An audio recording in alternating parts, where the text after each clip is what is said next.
at 90%. Well, over the course of 6 weeks, 8 weeks, a year, that's going to really make a difference in the amount of time I spent lifting heavy. Right.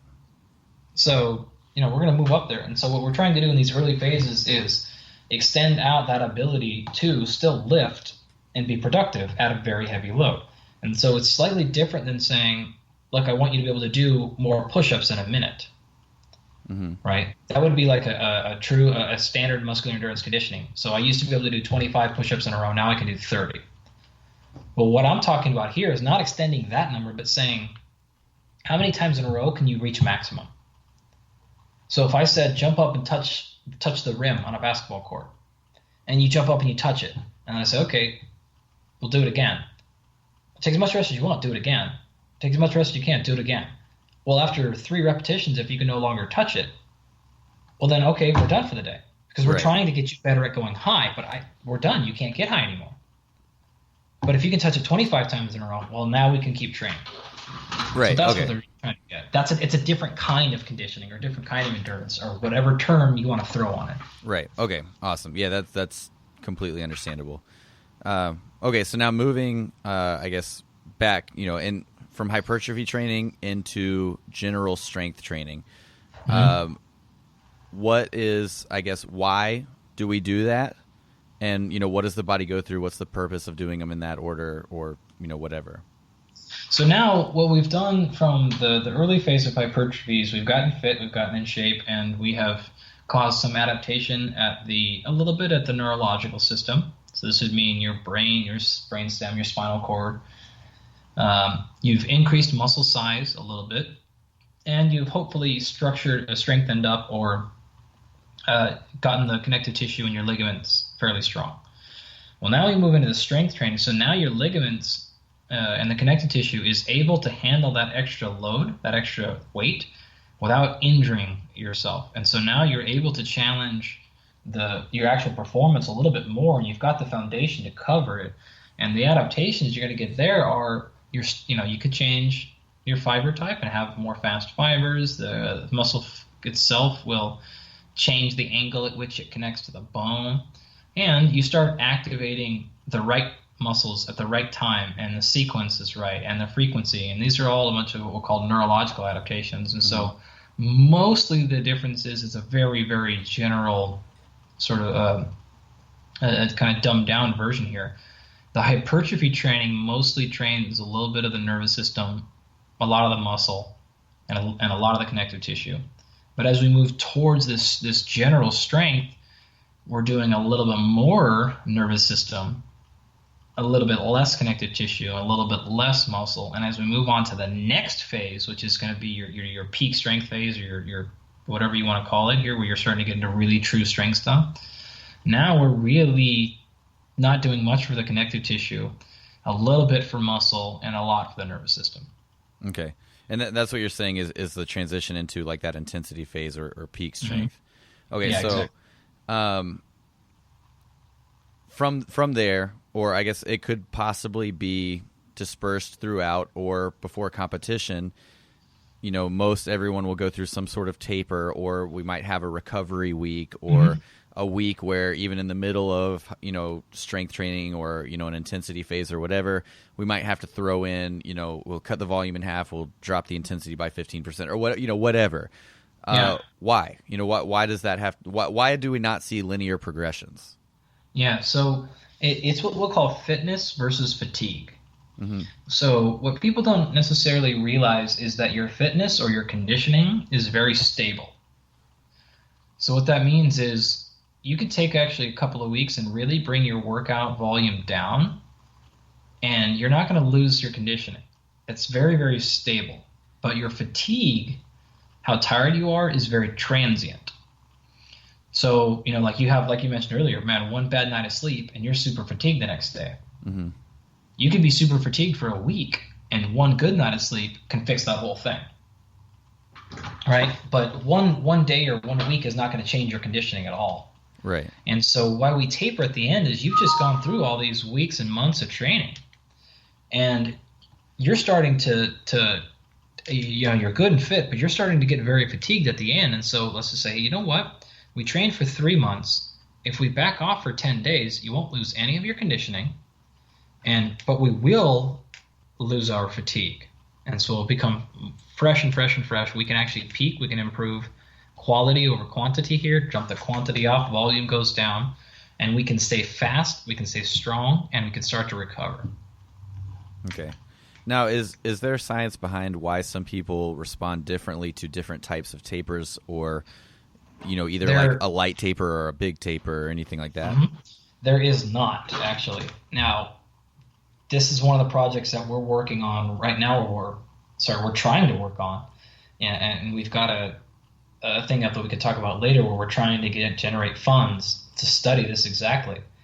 And we think we have an idea, and we think it's testable, and we think that eventually we could get to a place where this is something you could screen your athletes for and identify, oh, okay, this person's probably going to do better with just a small taper, but this athlete really needs to back the volume way down. So that's one of the things that we're working on. That's some pretty high-tech stuff, but as of now, no idea. Right now it's just trial and error. Trial and error, your coaching experience, knowing your athlete. Yeah. That's about all we can do. Okay. Now, is there a theory or is there like a general accepted knowledge base of how long a person should stay in a hypertrophy phase versus a strength phase versus an intensity phase? Anything in there? I know the standard is, just 4 weeks, 8 weeks, 12 weeks, that kind of thing. But what's like the reasoning behind that? That's, unfortunately, you already gave about as much information as I can give. Okay.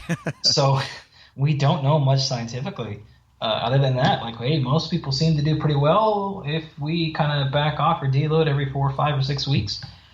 But this is just an area that lacks true scientific exploration. So the coaches, practitioners are going to have more to say. That's probably more important than the science can say at this point. Well, yeah, and a lot of the which I know this is body of knowledge is extremely accessible, but the amount of people that take advantage of it, I'm not sure how. I guess I should say I'm not sure how many people have it that it comes off the bookshelf. But a lot of the old Russian translated training stuff from like the 60s, 70s, 80s, and 90s. A lot of it really just seems to be like, well, this is what we saw, or like it'll say like there's a lot of science behind some of the stuff that we've been talking about of like this is how the organism works, but a lot of it's just like we did this with this group, we did this with that group, they did this, so this is better, or whatever, and I feel like a lot of American coaches, as far as like even up to very, very high level coaches that have formulated, kind of their own systems, it seems to be based very heavily on the, kind of Soviet body of knowledge. And is that mostly just because they're incredible note takers? Yeah, well, they're scientists. I mean, that's science, right? Yeah. Like, they didn't publish it in American peer-reviewed journals, but that's the science as you get. Mm-hmm. For the most part. So it is a good resource, and I don't blame the people for going to them because, one, they were very successful. Two, they were very diligent in their notes, and it seems to be transferable. But most importantly, what other information are they going to go off of? Yeah. Oh yeah. Yeah. Good point. I mean, where else are they going to go? Yeah. We're not doing those types of studies here. We would love to. I know 100 people that would love to do nothing but these types of studies in their lab, and some people are. But the fact of the matter is, science isn't free, and so like you can sit there and complain about how we're not supporting or that scientists aren't doing any cool stuff, that it doesn't matter. Well, the reason we're not doing it, jackass, is because no one's willing to pay for it. Yeah. I would love to. Scientists have to eat too. Well, not only that, it's just like chemicals aren't free. Right. Yeah. No one else, I promise you, these chemical companies aren't going to send me out their stuff because they love weightlifting. Right. So it's just like if and then it's like, all right, well then here's an opportunity for you to actually contribute and get some stuff you want. So put your money where your mouth is, or shut up and stop complaining about sports science because someone has to pay for it. There's some organizations like USA Weightlifting and the NSCA and stuff, but they've only got limited budgets, and every sports scientist in the country is applying for that same monies. Right, of course, yeah. And they'll give it out to some, so it's like, well, until there's some money infused, and whether this comes from the community or, America, the government decides to kick in money, well, that's not going to happen.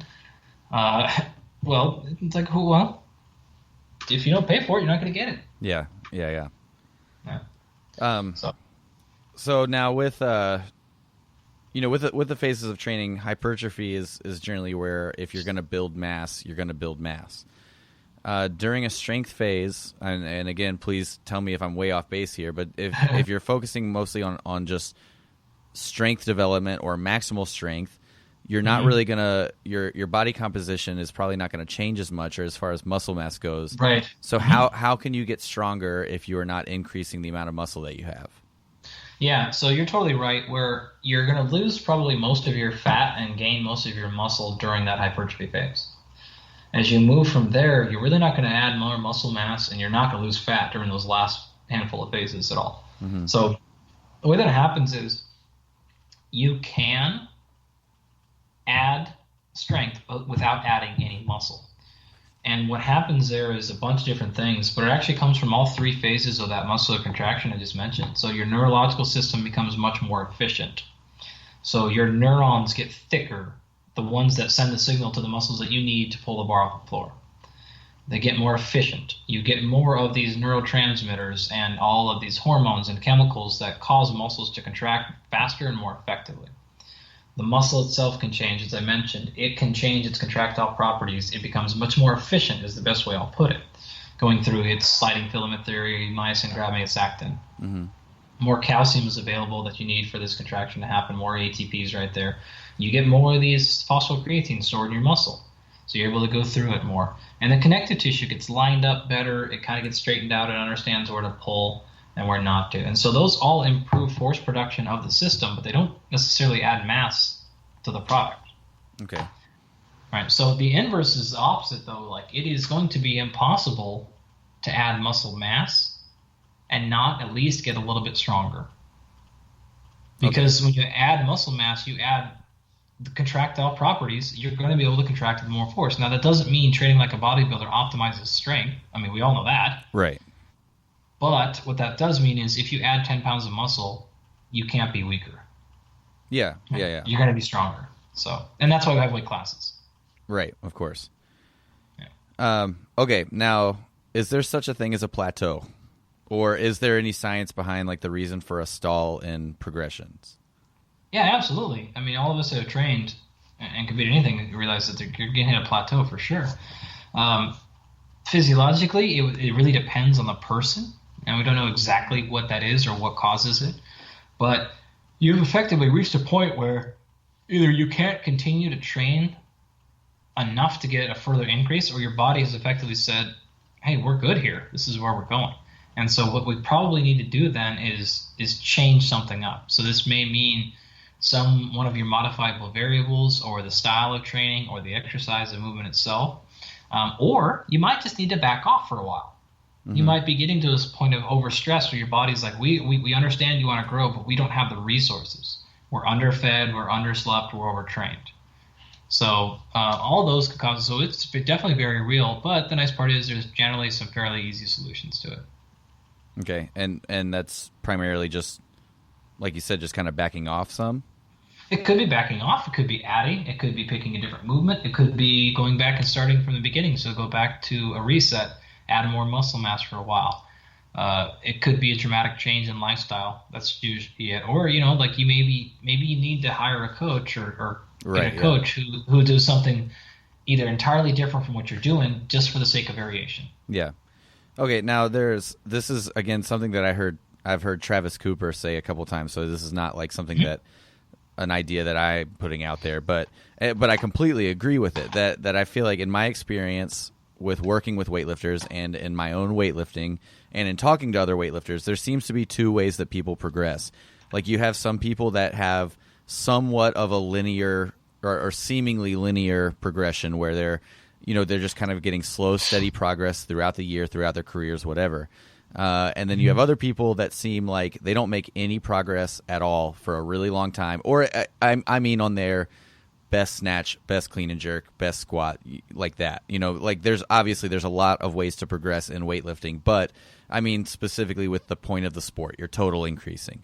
Right. So you see some people that have slow linear progressions or seemingly linear progressions, and then you have other people that won't have any progression for a really long time, and then they'll make 2 years worth of progress in 2 months.